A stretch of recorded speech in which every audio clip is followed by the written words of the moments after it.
વિરોધ પક્ષને અવાજ દબાવવાનો પ્રયત્ન કરવામાં આવ્યો. ભલે આ લોકો ના ગણે પણ પ્રજા અમને ગણી રહી છે અને જનતા જનાર્દન છે.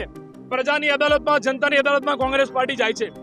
7,600 કરોડ રૂપિયા કોના બાપની દિવાળી? તમે છેલ્લા 30 વર્ષનું બજેટ ગણો ને તો દર વર્ષે 6,000 કરોડ, 6,500 કરોડ, 5,000 કરોડ આટલા બધા કરોડો રૂપિયા એ ભાજપના નેતાઓના ખિસ્સાના નથી.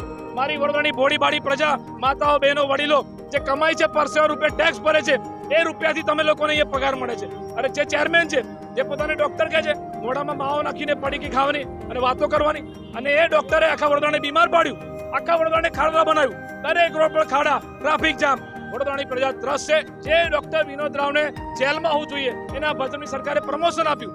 આવા વડોદરા શહેરમાં રોડ રસ્તામાં ભ્રષ્ટાચાર, બધામાં ભ્રષ્ટાચાર, વડોદરાને પાણીમાં ડૂબાડ્યું એમાં ભ્રષ્ટાચાર.